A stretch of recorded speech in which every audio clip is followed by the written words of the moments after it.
Ahojte, volám sa Samuel Jancík a dnes si spoločne približíme ekonomický výhľad na rok 2025.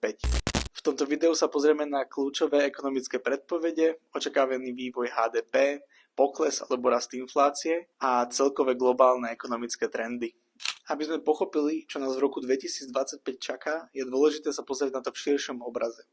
Ako sa bude teda vyvíjať tento ekonomický rok a jeho globálny rast? Podľa aktuálnych ekonomických predpovedí sa v roku 2025 očakáva nárast globálneho hrubého domáceho produktu o 2,8%, ale stále je to menej ako predpandemických 3,2%. Nie od všetkých regiónov sa ale očakáva rovnaký vývoj. Rozvinuté ekonomiky ako USA a Európska únia očakávajú pomalší nárast z dôvodu zložitej menovej politiky a slabšiemu spotrebiteľskému dopytu.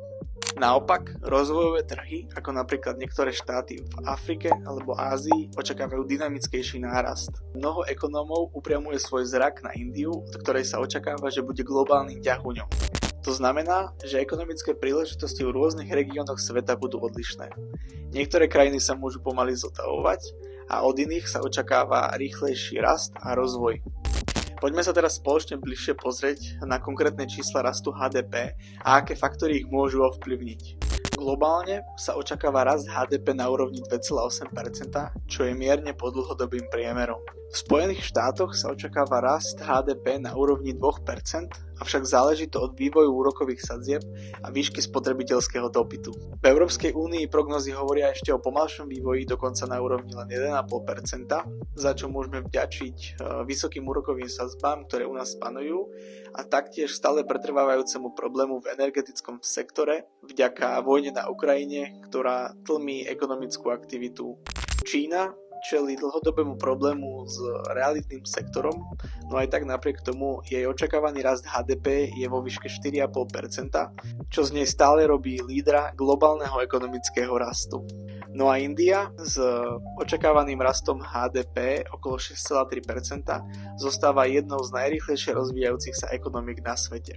No a pre porovnanie, na Slovensku sa očakáva rast HDP vo výške 1,9%. Od tohto sa bude ale veľmi odvíjať aj výška nášho exportu a takisto aj spotreba domácností. Tieto čísla nám ukazujú, že rozvojové krajiny ťahajú globálnu ekonomiku dopredu a vyspelé ekonomiky sa pomalšie zotavujú a čelia nižšiemu dopytu. Samotný rast hrubého domáceho produktu nám neposkytne úplný obraz o ekonomike. Takisto je dôležitá aj inflácia, ktorá priamo ovplyvňuje ceny a životné náklady. Ako bude teda vyzerať v roku 2025? Inflácia bola v poslednom období horúcou témou, nakoľko ovplyvnila životy miliónov ľudí. Po hektických rokoch 22 a 23 sa ale situácia začína stabilizovať. Globálne sa očakáva pokles inflácie zo 4% na úroveň 3,4%, najmä vďaka uvoľňovaniu menovej politiky zo strany centrálnych bank. V Spojených štátoch by inflácia mala dosiahnuť úroveň 2,5%, ak Fed zníži úrokové sadzby a udrží stabilný trh práce. V Európskej únii sa očakáva inflácia na úrovni 2,7%, čo je blízko cieľu Európskej centrálnej banky, ale vysoké ceny energií a mzdy môžu vytvárať tlak na ceny. Čína si s nízkou spotrebiteľskou infláciou na úrovni 1,5% zachová relatívnu stabilitu, no ako som spomínal, čelí dlhodobým problémom v realitnom sektore. Aj keď inflácia postupne klesá, jej dopady stále cítime na cenách potravín, bývania a energií. Otázkou však ostáva to, či sa centrálne banky rozhodnú znižovať úrokové sadzby rýchlejšie alebo počkajú na stabilnejší vývoj. Zmeny v inflácii často ovplyvňujú aj pracovný trh. Znižovanie cien môže podporiť spotrebu, ale aké výzvy čakajú nezamestnanosť v rôznych regiónoch sveta? Nezamestnanosť je jedným z kľúčových faktorov, ktoré ukazujú zdravie ekonomiky. Hoci sa trh práce v poslednom období stabilizoval, rok 2025 prinesie rôzne výzvy v technologickom odvetví, ktoré môže ohroziť množstvo pracovných pozícií. V Spojených štátoch je prognóza nezamestnanosti okolo 4%.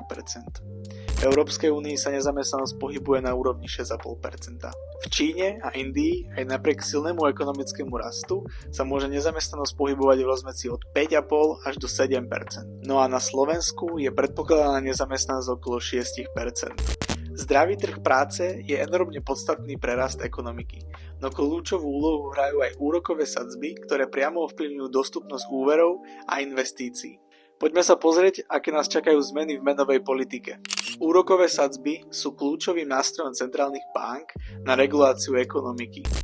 Po agresívnom zvyšovaní úrokových sadzieb v roku 2022 a 2023 by malo dôjsť tento rok postupnému znižovaniu. Aktuálne úrokové sadzby v USA sú na úrovni cca 5,5%. No očakáva sa, že ak inflácia ostane pod kontrolou, úrokové sadzby sa dostanú k hraniciam 4%. V eurozóne je podobná situácia. V roku 2024 boli úrokové sadzby na úrovni 4,5%, no ale ak ostane inflácia pod kontrolou, mali by sa úrokové sadzby približovať k hodnote 3,5%. Čínska ľudová banka udrží pravdepodobne úrokové sadzby na nízkych číslach na úrovni 2,5%, keďže Čína neustále hľadá ekonomické príležitosti na rast. Inflácia je stále v Indii vyššia ako v západných krajinách, preto sa očakáva, že Indická rezervná banka udrží úrokové sadzby v rozmedzi od 6 do 6,5%. No a keďže Slovensko patrí do eurozóny, NBS bude opakovať rozhodnutia Európskej centrálnej banky a teda úrokové sadzby by mali klesať zo 4,5% na 3,5%. Ak sa úrokové sadzby znížia, môže to pomôcť ekonomike, pretože dostupnejšie úvery nakopnú investície a podporia spotrebu. Na druhej strane, ak ostane inflácia vysoko, centrálne banky môžu k tomuto pristupovať citlivo a držať úrokové sadzby vyššie. Vývoj ekonomiky v roku 2025 bude záležať od viacerých faktorov.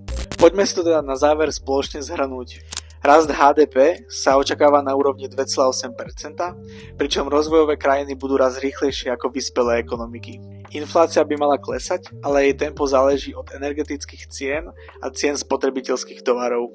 Nezamestnanosť ostane relatívne stabilná, ale novodobé výzvy v podobe AI a automatizácie môžu ohroziť pracovné pozície v niektorých sektoroch.